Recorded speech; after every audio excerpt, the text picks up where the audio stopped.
आज सबसे बड़ा सवाल सभी के मन में यही आ रहा है कि आखिर ये विमान टेक ऑफ के फौरन बाद क्यों दुर्घटनाग्रस्त है। लोग ये समझने की कोशिश कर रहे हैं कि ड्रीम लाइनर बोइंग 7878 का जो ये विमान था, आखिर क्यों कुछ मिनट में इसके अंदर दोनों इंजन फेल हो गए।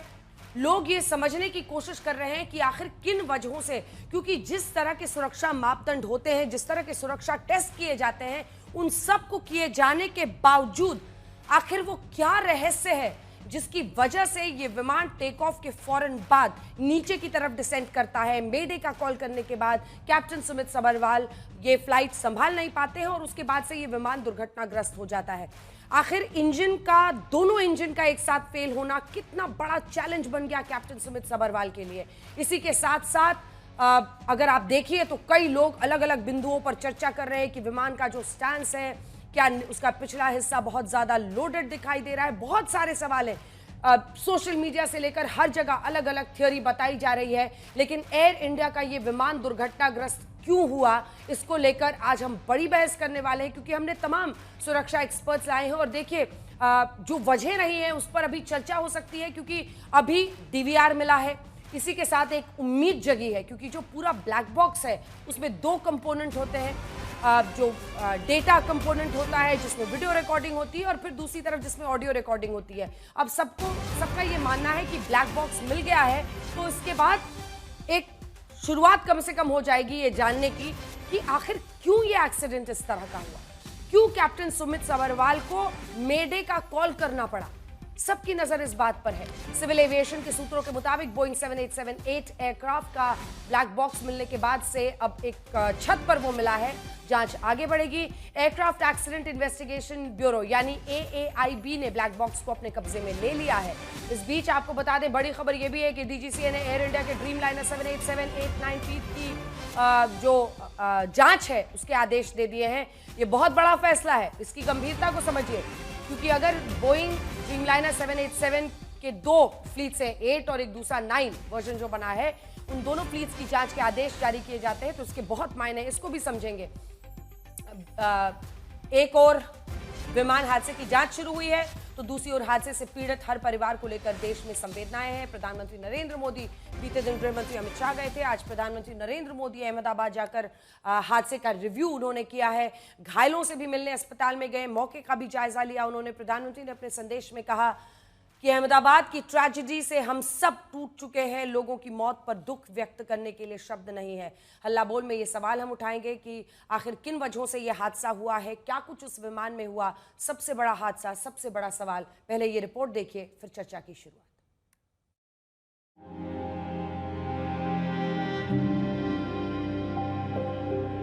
हर दर्द में एक कहानी है, हर आह में एक कसक है, हर निगाह में एक सवाल है। ड्रीम लाइन बोइंग 7878 अहमदाबाद से अपनी उड़ान के कुछ सेकंड में गिरा तो क्यों? क्या विमान के दोनों इंजन एक साथ फेल हो गए? क्या इंजन में तेल नहीं पहुंचा? क्या इलेक्ट्रिकल खामी आ गई? क्या पक्षी टकरा गया? क्या अत्यधिक गर्मी और ज्यादा वजन जैसे कारण भी हो सकते हैं? हम चालू करेंगे जिस तरीके से फ्लाइट होती है। हमने इस पार्किंग ब्रेक को ऑन से ऑफ किया, हम टेक ऑफ कर रहे हैं।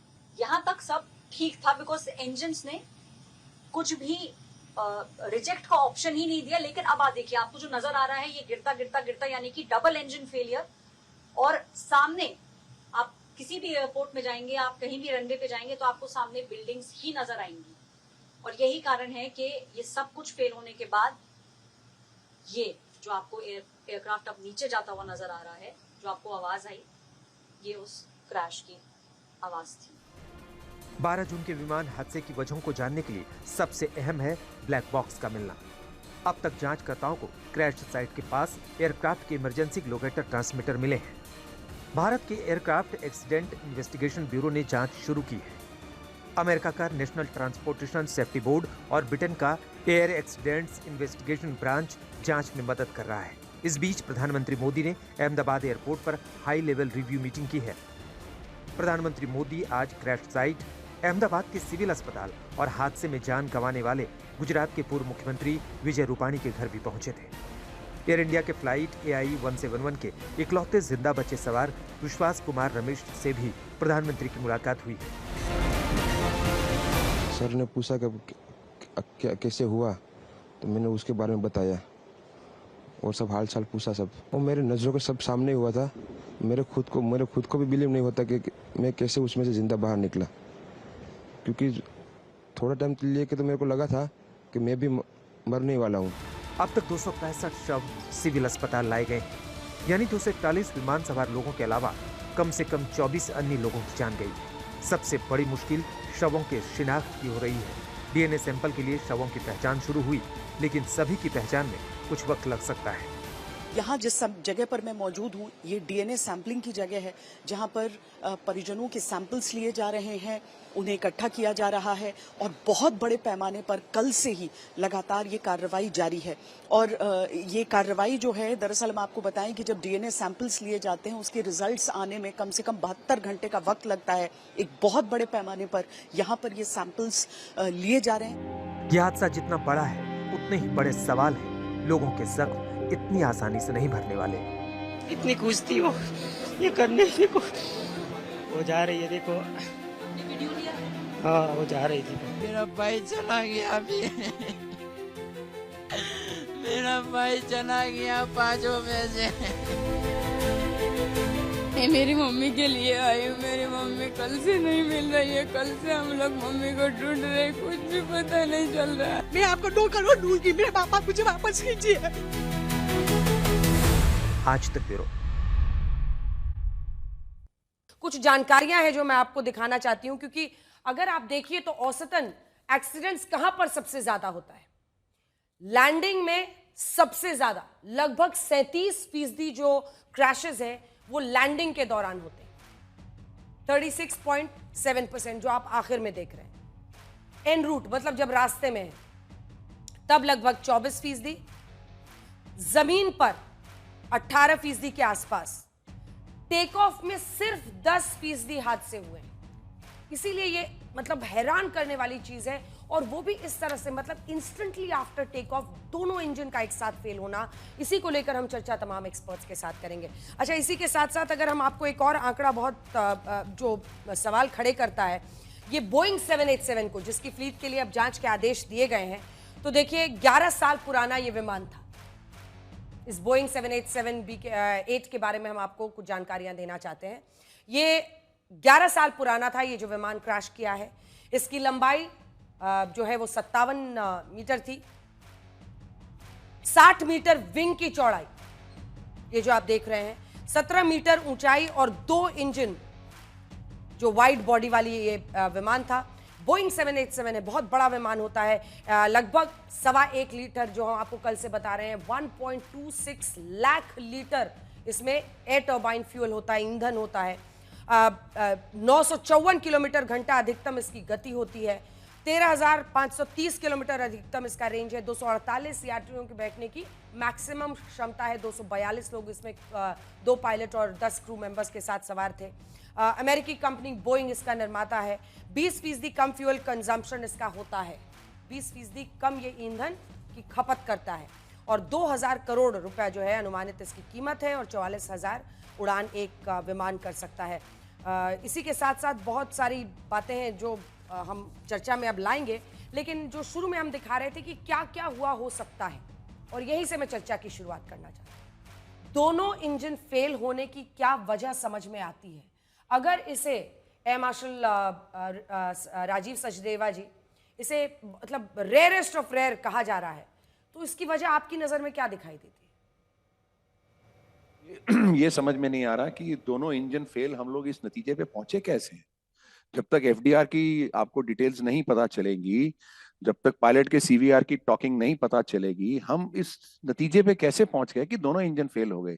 क्योंकि 1 मिलियन, कितने मिलियन घंटे ये जहाज उड़ चुका है 787। ये इंजन इतना बढ़िया है कि इसके अंदर अगर कोई चिड़िया भी घुस जाए तो वो उसको जला के बाहर राख कर देता है और इंजन को कुछ नहीं होता है। तो हम दोनों इंजन फेल पे इस नतीजे पे पहुंचे कैसे? तो मेरे को समझ नहीं आ रही। हम इस बात पे डिस्कशन करें कि दोनों इंजन फेल हो गए हैं, ये सिविल एविएशन में होता नहीं है। ये ट्रांसपोर्ट एरोप्लेन्स में जहाँ पे 2 इंजन होते हैं, दोनों इंजन फेल होने का संभावना है नहीं। मेरी जगह एयर वाइस मार्शल पीके श्रीवास्तव जी को दिखाइए इनके साथ, क्योंकि आप तो एयर वाइस मार्शल बार बार इस पर चर्चा हो रही थी कि दोनों इंजन फेल, क्योंकि और क्या वजह हो सकती है कि वो प्लेन कोलैप्स, वजह कुछ भी रही हो, कुछ और भी रहा हो, अल्टीमेटली क्या मतलब उसका आउटकम ये हुआ कि दोनों इंजन फेल हुए? अल्टीमेटली जो आउटकम है रंजना जी, वो ये माना जाता है कि there was loss of lift. हाँ, थ्रस्ट नहीं मिला, लिफ्ट नहीं थी। लिफ्ट नहीं। अब लिफ्ट नहीं होने के दो चार और कारण होते हैं कि कंट्रोल सर्फेसिस की क्या पोजीशन थी, इंजन्स चल रहे कि नहीं चल रहे हैं, एंड बर्ड इंजेक्शन का सवाल, तो जैसे अभी एयर मार्शल ने बताया कि वो अगर इंजेस्ट छोटे मोटे बर्ड्स इस हाइट पे होते हैं, वो इंजेस्ट भी हुए, तो ये this engine is tolerant of those bird injection, इसमें कोई फ़र्क नहीं पड़ेगा, इस तरह की घटना नहीं होगी। लेकिन हाँ, ये लॉस ऑफ लिफ्ट जो है, अब ये क्यों हुआ है, बिकॉज उसके बाद एयरक्राफ्ट के अगर आप देखते हैं तो एक इंजन का, ऐसा नहीं लगता है कि एक इंजन में कोई चीज़ ख़राबी आई तो उसमें एक सिग्निफिकेंट एटीट्यूडनल चेंज आता, वो भी नहीं हुआ है। एयरक्राफ्ट जा रहा है, जो वीडियोज़ अवेलेबल्स हैं और जैसा हम कल देख रहे थे, तो उसके हिसाब से ये लेवल फ्लाइट में गया, टेक ऑफ नॉर्मल लगा, एक हाइट पर जाता है जो 400 फीट, मतलब जहाँ जब ग्राउंड से लेते हैं उससे ज़्यादा नहीं है, उसके बाद एयरक्राफ्ट जो है सिंक करने लगता है, एंड इट फ्लटर्स डाउन, अगर एक वर्ड आप मुझे यूज़ करने का वो दें, अपने आप एज इफ़ कि कुछ नहीं है एयरक्राफ्ट में, कोई अपनी ताकत नहीं है, एयरक्राफ्ट गिरता है। तो क्या इंजन्स, ये सवाल है, क्या दोनों इंजन फेल कर गए? अगर दोनों इंजन फेल कर गए तो उसका क्या कारण हो सकता है, क्यों लॉस ऑफ लिफ्ट हुआ? तो उसमें दो जो चीज़ें आती हैं, एक के लिए बहुत सारे, इसे फ्लाई बाय वायर सिस्टम है 787 का, और ये बहुत स्टडी सेफ्टी के पैरामीटर्स पर बहुत अच्छा एयरक्राफ्ट माना था। इसके साथ कुछ ज़रूर चीज़ें जुड़ी हुई थी जिसके लिए बोइंग को फटकार लगी थी, लेकिन वो किसी और एयरक्राफ्ट से भी कनेक्टेड था। इसमें बहुत अच्छा रहा, इसका सेफ्टी रिकॉर्ड अच्छा है। और जी का जो GNX इंजन है, जो 1B वेरिएंट इसमें था, उसका भी रिकॉर्ड बहुत अच्छा है, फ्यूल एफिशिएंट इंजन है, इसीलिए इसके करीब 1200 के आसपास तो जहाज ऑपरेशंस में हैं, और 795 के आसपास जो है ऑर्डर पे हैं। तो इसका मतलब ये बहुत स्टैब्लिश्ड अच्छा एयरक्राफ्ट है। और सर कितने सालों तक एक विमान ऐसा इस्तेमाल हो इन्होंने सकता है? अभी आपको बताया एयर मार्शल साहब ने कि ये जो है, जो सॉर्टीज के हिसाब से होता है, ये 2000 करोड़ का जहाज है, जब तक हम पूरा वसूल नहीं लेंगे, इसकी लाइफ कम से कम 35 to 40 ईयर्स होगी। इससे पहले, हाँ, या उससे पहले नहीं, इनिशियल ये करेंगे, हाँ, बीच में बहुत सारे मीडियम रिपेयर्स होंगे, वो मेजर ओवरऑल्स होंगे, वो सारी चीज़ें होंगी, लेकिन जो टोटल लाइफ होगी, जिसको हम बोलते हैं एरोस्ट्रक्चर और कंप्लीटली अपग्रेड्स भी आएंगे बीच में, मिला करके कम से 35 से 40 साल की बात हम लोग कर रहे हैं। ऐसे बोइंग, ये जो ड्रीम लाइनर है, 30 देशों में कहाँ वो इस वक्त कितने इस्तेमाल हो रहे हैं, एक बार वो ग्राफिक्स भी जरा अपने दर्शकों को दिखाते हैं। एयर कमांडर कार्तिकेय काले साहब, आप कैसे देख रहे हैं इस घटना को? वो कह रहे हैं कि दोनों इंजन अगर वाकई फिर लास्ट में रुक गए, विमान टेक ऑफ नहीं कर पाया, ये हम आपको दिखा रहे हैं। अमेरिका में 82, 30 कतार में, यूके का भी नंबर हम आपको दिखा रहे हैं, 25 है यूके में, 27 भारत में, सिंगापुर में 12, ऑस्ट्रेलिया में 11, जापान में 67, चीन में 26। कार्तिकेय काले साहब कह रहे थे अगर ऐसा हो तो दोनों इंजन एक साथ अल्टीमेटली अगर कोलैप्स किए नहीं, विमान टेक ऑफ कर पाया, नीचे डिसेंड करने लगा, क्या एक वजह ईंधन का में कोई ब्लॉकेज भी हो सकता है, फ्यूल स्टार्वेशन, कुछ ऐसा हो सकता है? क्या लग रहा है आपको? देखिए, let's go step by step. सबसे पहली बात ये बहुत इंपॉर्टेंट है, अगर हम स्टेप बाय स्टेप जाएं, क्योंकि हमारे पास एक वीडियो एविडेंस अवेलेबल है, तो कोई ये नहीं कह सकता कि हम कंजेक्चर कर रहे हैं। हम एक वीडियो को देख के उसके बाद हम कुछ वीडियो बोल दिखा रहे हैं, दीजिए ठीक है उनके ना? साथ। तो वीडियो एविडेंस जब तक है तब तक हम वीडियो एविडेंस पे बेस करके हम कुछ आगे बोल सकते हैं। बाकी I agree with air marshal Sachdeva कि जब तक FDR नहीं आता है, फ्लाइट डेटा रिकॉर्डर या CVR नहीं आता है, तब तक हम उसको ऑथेंटिकेट नहीं कर सकते हैं जो भी थ्योरी हम प्रपोज कर रहे हैं। परंतु यदि हम आपके साथ दिखा रहे हैं सर, इसको अगर आप ब्रेक डाउन करते हैं हमारे, देखिए sequentially if you see the video, सबसे पहले जो रोल है एयरक्राफ्ट का रोल, जो CCTV में जो रोल आया है, नॉर्मली एक हवाई जहाज 17 से 20 सेकंड लेता है टेक ऑफ करने के लिए। After full power is given, thereafter जब ब्रेक्स रिलीज होते हैं 17 से 20 सेकंड लगते हैं उसको एक्चुअली एयरबोर्न होने के लिए। और ये हवाई जहाज मेरे हिसाब से CCTV में करीब 11-12 सेकंड के बाद जब ये दिखना शुरू हुआ है, it has got airborne and वो पहले से रोल कर रहा है, तो एयरबोर्न टाइमिंग जो है एज पर एन ऑब्जर्वर ये सही लग रहा है। उसके बाद उसका क्लाइंब रेट देखा जाता है, उसका climb attitude and climb rate जो है केवल वीडियो में जो दिख रहा है वो भी सही दिख रहा है, बिल्कुल ऐसा कहीं लग नहीं वीडियो रहा। अगर आपके पास हो तो चला दीजिए, क्योंकि इसमें तो आप लोगों ने उसके ऊपर ही लिख दिया है विमान दिख नहीं रहा है। ये वीडियो दिखाइए इनके साथ। जी सर, आप बताएं। तो जो उसका जो, हाँ ये देखिए, ये जो रोल है, रोल एब्सोल्युटली नॉर्मल है। अब ये 1 सेकंड 2 सेकंड ये टाइमर बाद में आया है, रोल पहले शुरू हो गया है, परंतु at an average you will find कि एक हवाई जहाज 17 से 20 सेकंड के बीच में आसपास टेक ऑफ करता है। दैट इज व्हील्स रोल के बाद वो एक्चुअली व्हील्स ऊपर हो जाते हैं, ठीक है।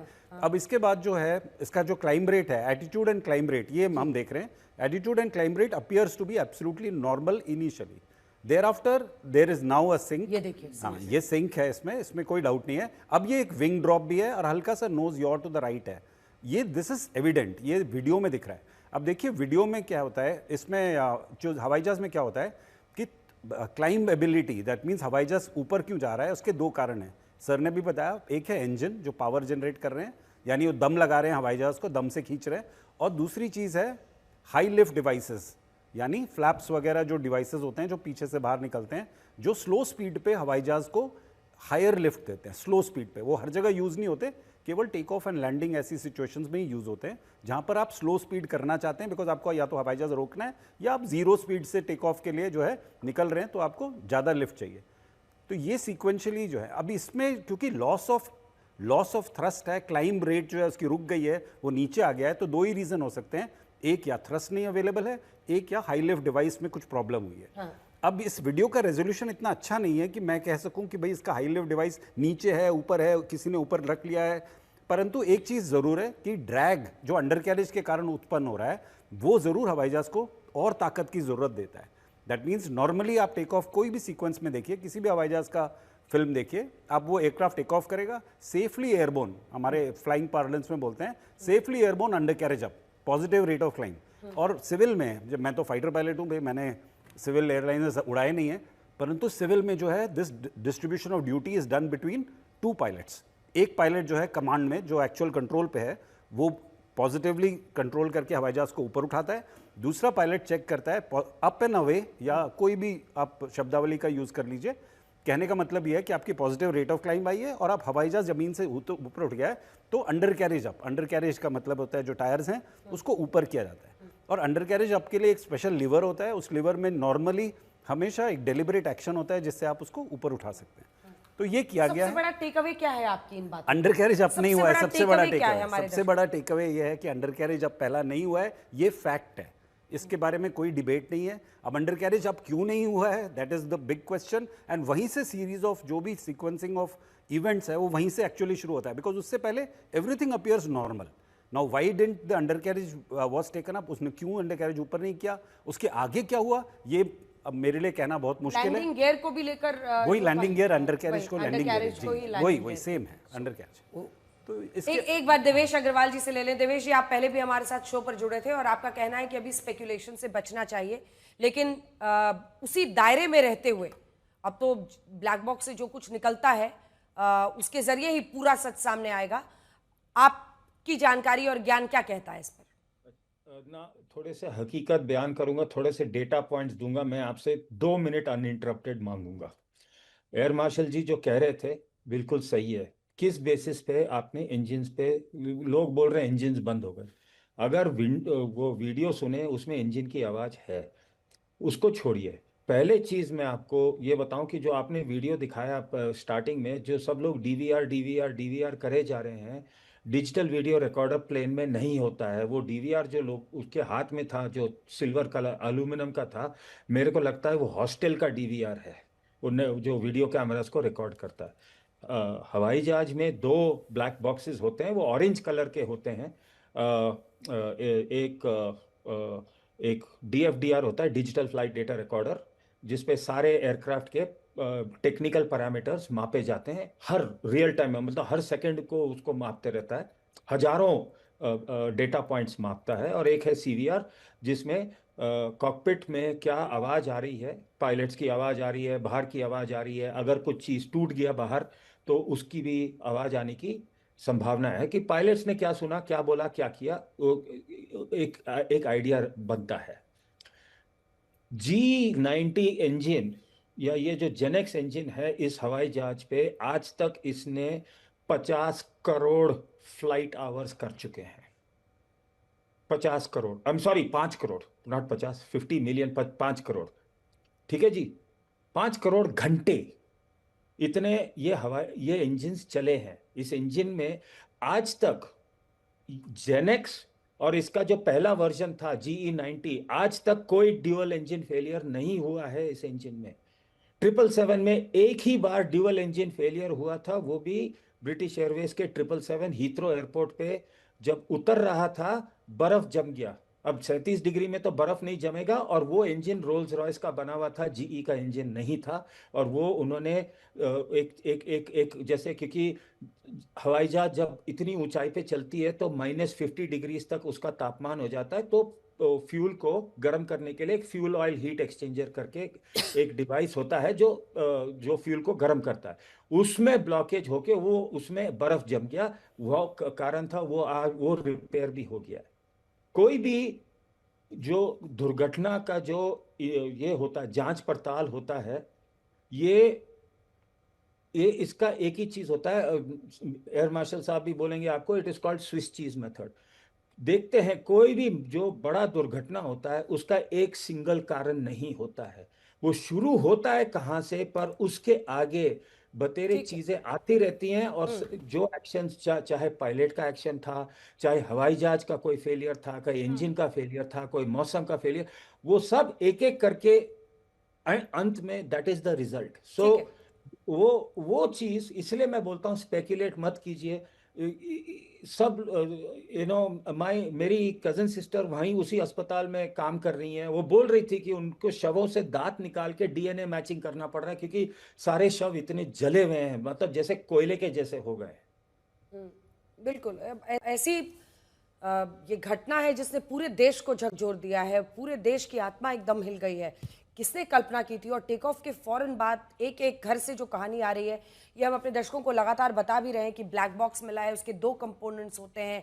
FDR होता है जो कि फ्लाइट डेटा रिकॉर्डर होता है, CVR जिसमें उसका वॉइस रिकॉर्डर होगा, उससे आवाज़ आएगी, फिर चलेगा कि आखिरी वक्त में क्या कुछ कहा गया है, क्या कुछ किया गया है। वापस एयर मार्शल राजीव जी आपके पास आते हुए, सचदेवा जी, मैं आपसे, क्योंकि आपकी बात अधूरी ही रह गई, आपने कहा कि इस कंक्लूजन पे लोग कैसे पहुंचे, तो ज़्यादातर जो एक्सपर्ट्स बैठ रहे हैं वो कह रहे हैं कि अल्टीमेटली आखिर क्या हुआ, क्योंकि अगर एक भी इंजन काम करता तो पायलट किसी तरीके से वो मतलब जिसको कहते हैं रिवाइवल कर लेते।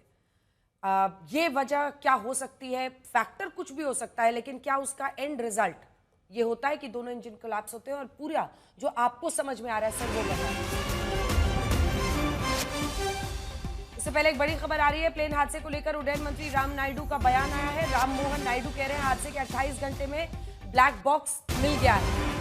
ब्लैक बॉक्स मिल गया, ये अच्छी बात है, और उसके 2 कंपोनेंट्स होते हैं, FDR जो कि फ्लाइट डेटा रिकॉर्डर है, और कॉकपिट वॉइस रिकॉर्डर। कॉकपिट के अंदर ये लगा होता है, तो कॉकपिट में जो भी बातें उन क्षणों में हुई होंगी कैप्टन सुमित सभरवाल और उनके को पायलट के बीच में, उससे पता चलेगा कि वो किस मुश्किल का सामना कर रहे थे। आखिर थ्रस्ट मिल रहा था, नहीं मिल रहा था, और अगर नहीं मिल रहा था तो उनको क्या वजह उसकी समझ में आ रही थी।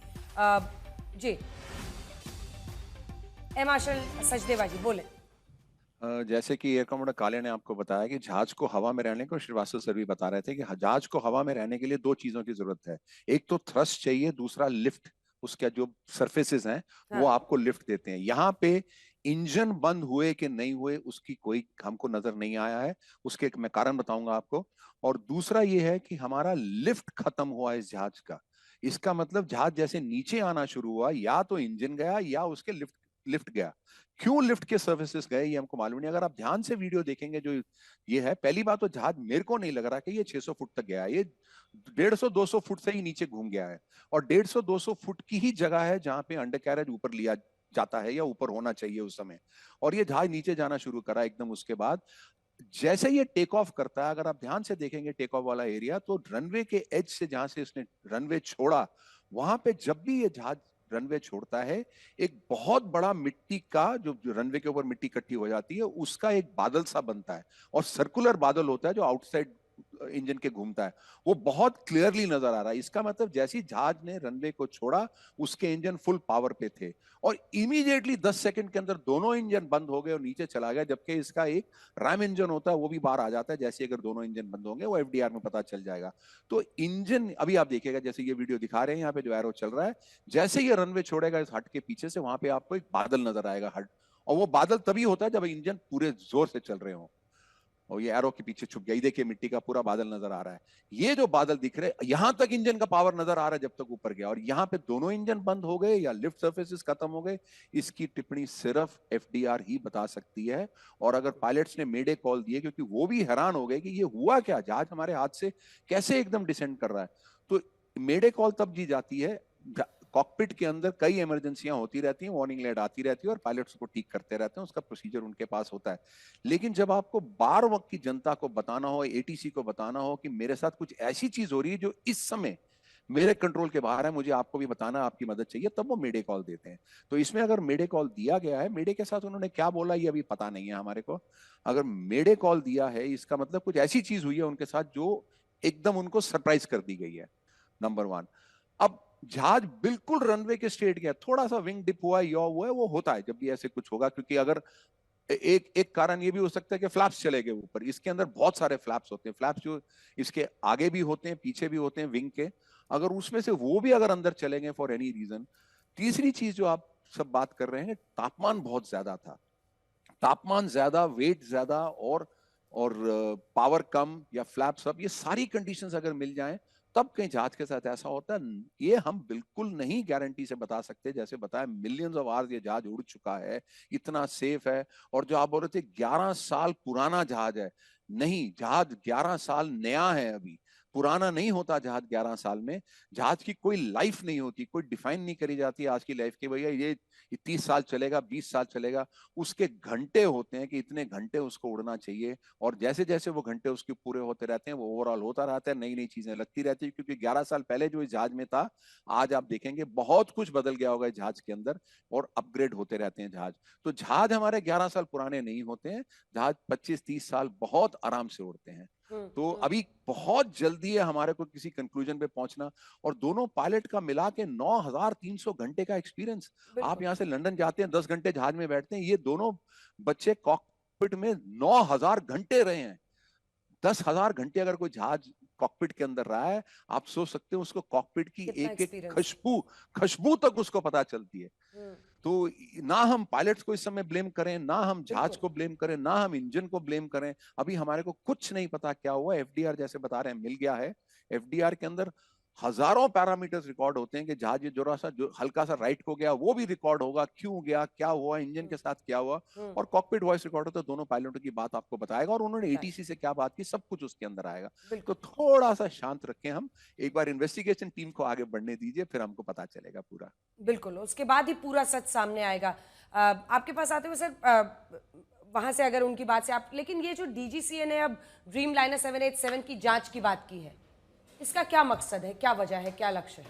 तो अंजना जी, इसका मतलब सिर्फ ये है कि आप जब नेक्स्ट आप उड़ान भरते हैं, अब ये नहीं पता उन्होंने क्या क्या जांच करने को बोला है। नॉर्मली एक इशू होता है, इंस्ट्रक्शंस इशू होते हैं कि आप इंजन्स को ऐसे चेक कर लीजिए, बाकी जो आपके जैसे full authority digital engine control systems हैं, जितने उनके ऑटोमेटिक सिस्टम, सारे को चेक करने की एक चेकलिस्ट आती है, उसको आप करते हैं। क्योंकि मैंने इसमें आपकी न्यूज़ में ये नहीं देखा कि उन्होंने ग्राउंड किया है। तो अगर एयरक्राफ्ट को ग्राउंड नहीं किया है तो आप कुछ चेक्स करेंगे, जो एडिशनल चेक्स होंगे, उसके बाद इन जहाज़ों को आप उड़ा सकते हैं। अभी तो ऐसा ही लगता है, जो अभी जो अब शुरुआती दौर में जो आपने मुझे बताया, तो ग्राउंडिंग नहीं हुई है। इसका मतलब कोई ऐसी क्रिटिकल खबर नहीं है, ग्राउंडिंग की खबर नहीं है कि सारी फ्लीट ग्राउंड कर दी गई है, उसकी खबर नहीं है। सिर्फ ये खबर है कि आप कुछ चेक्स करिए, प्रिवेंटिव चेक्स और सारे करिए। वाइस मार्शल, इसी से मेरा सवाल जुड़ा हुआ है कि फिर आप क्या चेक करेंगे इस वक्त, क्योंकि ये विमान भी तो तमाम चेक्स कंप्लीट करने के बाद ही टेक ऑफ करता है, और अभी तक हमारे पास कुछ भी कंक्लूसिव नहीं है। तो किस जी? तो अंजना, ऐसा होता है ना कि जैसे कोई घटना हो गई है जो कभी नहीं हुई है, अपने आप में अनोखी है, अपने आप में असाधारण है, और मैथमेटिकल इम्पॉसिबिलिटी के डोमेन में है। जैसे कि अभी एयर मार्शल बता रहे थे, एयर कमोडोर बता रहे थे, तो ये कहना चाहते हैं कि हम अभी कोई निर्णय नहीं ले सकते हैं, तो हम क्या कर सकते हैं? कुछ तो कुछ हमें करना पड़ेगा।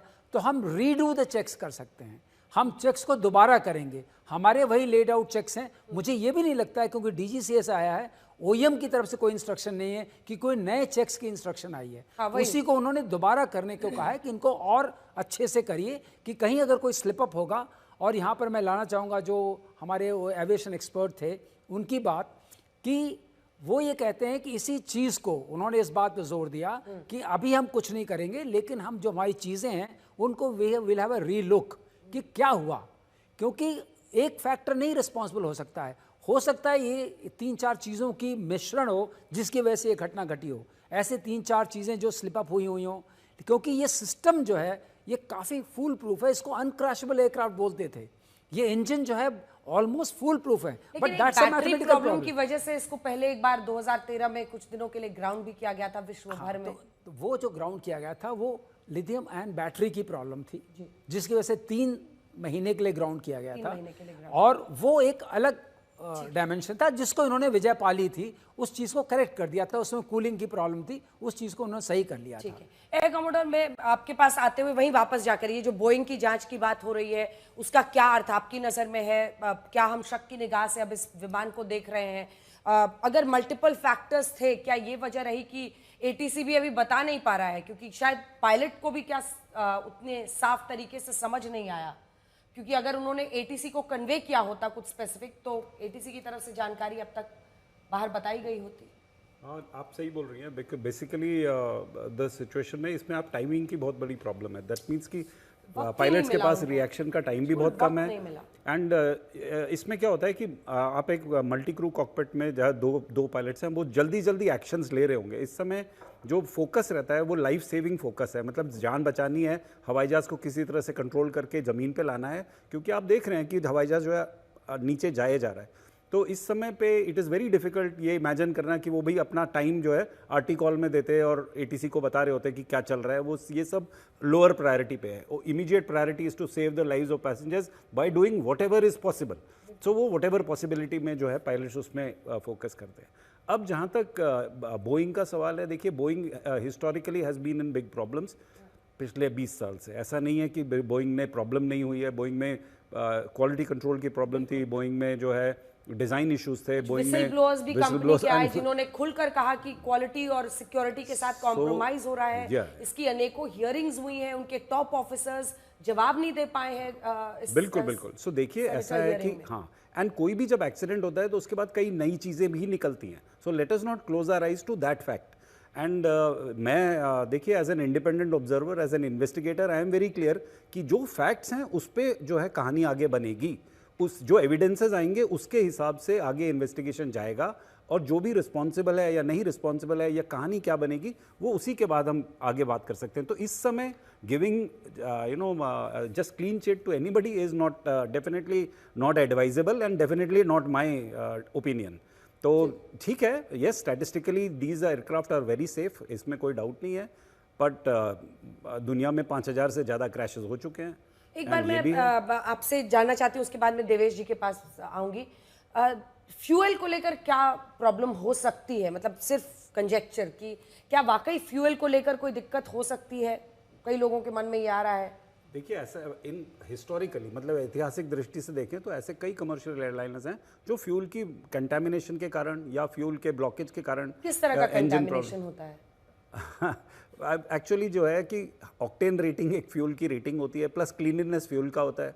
तो ये सब चीज़ें जो हैं, देखिए फ्लाइट्स मतलब हवाई जहाज़ एक बहुत ही कॉम्प्लेक्स मशीन है। इट्स नॉट सो इजी, हर चीज़ का कुछ ना कुछ मतलब होता है। तो एविएशन फ्यूल का भी एक सर्टन ग्रेड है, एक प्योरिटी है जिसको उसे मेंटेन करना पड़ता है। And again I will just reemphasise, मैं तो एक मिलिट्री पायलट हूँ, परंतु जब भी हमारे हवाई जहाज़ में लास्ट मोमेंट पे भी जब रिफ्यूलिंग होती है तो उसका एक तरह से क्वालिटी चेक उसी समय इंस्टेंटेनियसली भी होता है।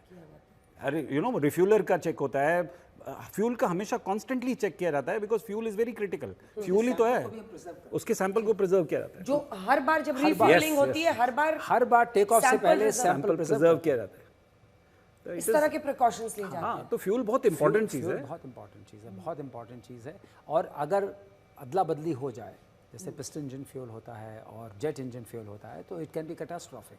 लेकिन इसमें बहुत सारे चेक्स विजिबल सिंबल्स हैं, दोनों अलग दिखते हैं। बाउजर्स जो होते हैं जो रिफ्यूलिंग करते हैं, दोनों की नोजल साइजेस अलग होती हैं, तो सब कुछ अलग होता है। ये इतनी आसानी, मतलब उसको ऐसा फेल सेफ बनाया जाता है कि ऐसा नहीं हो। और फ्यूल सैंपल्स को तो बहुत लास्ट तक देखते हैं, उसे वाटर कंटेमिनेशन भी देखते हैं। तो अंजना, ये ऐसा नहीं है कि प्रिकॉशंस की कोई कमी है। तो वही हम कह रहे हैं कि इससे पहले कि हम किसी निर्णय पर पहुँचें, इसमें कोई शक नहीं है कि हमको DFDR को एनालाइज करना पड़ेगा, जिसमें सारे पैरामीटर्स आते हैं, इलेक्ट्रिकल आते हैं, हाइड्रोलिक आते हैं, engine parameters, temperature parameters, RPMs, everything will come there. It's a huge mass of this thing. तो कितना टाइम लगेगा सब ये जांच की, उससे ब्लैक बॉक्स की जानकारी हासिल, जब मिल गया है ब्लैक बॉक्स उसके बाद? देखिए, ऐसा है कि सारी एजेंसीज को एक लेवल पर आना पड़ेगा, एक पेज पर आना पड़ेगा। तो इसमें इतना आसान नहीं कि किसी एक ने कुछ समझा और देखा उसको सामने लाए। OEM विल बी इन्वॉल्व कि इसकी जो इससे जो निकलेगा डेटा, उसकी एनालिसिस, प्रॉपर एनालिसिस करने के लिए बोइंग में भी जाएगा। Boeing will analyse this data and then let us know कि क्या हुआ। कुछ महीने लग सकते हैं। तो सरकार ने शायद 1 साल का समय दिया है, तो आप 6 महीने से पहले तो मुझे नहीं लगता कि कुछ पब्लिक डोमेन में आने लायक 1 साल का पूरा प्रोटोकॉल होता है जिसमें वो सरकार ने समय दिया है। सरकार समय बिकॉज देखिए, ऐसा है कि जरूरी नहीं है कि FDR मिलता, फिर तो इन्वेस्टिगेशन ड्रैग करता, बिकॉज उसमें समय लगता। फिर DFDR और ये मिल गया है, DFDR मिल गया है, तो डेफिनेटली ऐसा है कि हर इन्वेस्टिगेशन के कुछ स्टेजेस होते हैं। तो ये जो फर्स्ट स्टेज है, इसमें it's like meeting an eyewitness. अगर आप किसी चीज़ को इन्वेस्टिगेट कर रहे हो, उसमें कोई आई विटनेस नहीं है, तो नाउ अब आपको सर्कमस्टेंशियल एविडेंस पे केस बनाना पड़ता है। परंतु यदि कोई आई विटनेस मिल गया, 2-3 आई विटनेस मिल गए, 10 आई विटनेस मिल गए, तो आपका केस उतना ही आसान हो जाता है। ठीक है देवेश जी, जल्दी से एक रिमार्क आपकी तरफ से इस पर। अच्छा, 1-2 चीज़ें हैं। बिल्कुल, देखिए, सबसे नज़दीक एक्सीडेंट हुआ था आई थिंक अभी जनवरी के महीने में वाशिंगटन DC में, जब वो अमेरिकन एयरलाइंस का प्लेन मिलिट्री हेलीकॉप्टर से टकराया। सो अगर आप देखिए, NTSB ने रेगुलरली अपडेट दिए। जो FDR का इंफॉर्मेशन था वो बाद में दिया, करीब आई थिंक 1 महीने बाद उन्होंने एक प्रिलिमिनरी रिपोर्ट रिलीज की कि ये ऐसे कारण हैं इनिशियल, पर फाइनल रिपोर्ट तो आएगा करीब साल बाद। और एक और चीज, एयर मार्शल साहब ने 675 फीट का जो हाइट का पूछा था, वो ADSB डेटा से निकला है, पर वो उसमें 2 चीजें क्वालिफिकेशन है। वो ADSB data assumes normal barometric air pressure, and Ahmedabad में बैरोमेट्रिक प्रेशर उस वक्त थोड़ा कम था। और it gives height above main sea level. Ahmedabad is already 200 feet. बिल्कुल ठीक है सर। एक पूरे देश की नजर इस बात पर भी है कि इनमें से एक व्यक्ति बहुत खुशनसीब निकला, और वो खुशनसीब ऐसा था कि ऐसे आग के गोले से भी बच गया। उन्होंने खुद ही बताया कि मैं कूदा नहीं था, सीट के साथ वो अलग बाहर निकल गए थे और उनकी जान बच गई। आज प्रधानमंत्री नरेंद्र मोदी भी उनसे मिलने आए थे। किन हालात में उनकी जिंदगी बची, उनसे खास बातचीत है, ये सुनिए। सर ने पूछा कि कैसे हुआ, तो मैंने उसके बारे में बताया और सब हाल चाल पूछा सब। विश्वास, अगर हम जानना चाहें कि आप थोड़ा सा बता पाएं कि ये हादसा कैसे हुआ था। वो मेरे नज़रों के सब सामने हुआ था। मेरे खुद को भी बिलीव नहीं होता कि मैं कैसे उसमें से जिंदा बाहर निकला, क्योंकि थोड़ा टाइम लिए कि तो मेरे को लगा था कि मैं भी मरने वाला हूँ, लेकिन जब मेरी आँख खुल के मैं देखा ना, तो मुझे लगा मैं जिंदा हूँ। तो मैंने ट्राई किया, जब मेरी सीट थे वो मेरी बेल्ट निकाला, मैंने वो ट्राई किया जहाँ से निकल सकता वहाँ से, तो मैं निकल गया वहाँ से। मेरे नज़रों के सामने एयर होस्टल और दूसरे आंटी अंकल सभी उसमें मिस हो गए थे सभी। अच्छा, थोड़ा सा बता पाएं, जब जैसे ही टेक ऑफ हुई फ्लाइट, क्या हुआ था और अचानक से कैसे हादसा हुआ? टेक ऑफ के बाद 1 मिनट के अंदर ही जब टेक ऑफ हुआ ना, तो सडनली 5-10 सेकंड कैसे लगा जैसे स्ट्रक हो गया वो। बाद में से मेरे को लगा कि कुछ हुआ। बाद में प्लेन में लाइट ऑन हो गई, ग्रीन और वाइट। बाद में वो पता नहीं, वो प्लेन टेक ऑफ ज़्यादा करने के लिए वो रेस तो बोलते हैं क्या, रेस दिया होगा ऐसा कुछ, और सीधा स्पीड में ही घुस गया जहाँ वो क्या था, वो हॉस्टल था, एक हॉस्पिटल का। हाँ, हॉस्टल में। और सब सामने सब हुआ नहीं, क्योंकि आई थिंक मेरे को जब मैं जो साइड पे था ना, वो साइड हॉस्टल पे नहीं लैंड हुई थी। हॉस्टल के जो ग्राउंड फ्लोर है ना, जैसे नीचे, वहाँ लैंड हुई थी। तो मुझे दूसरे के बारे जिंदगी उनकी बची, यही सबसे बड़ी बात है। और कम से कम वो बता रहे हैं कि किन हालात में वहां पर यह क्रैश हुआ।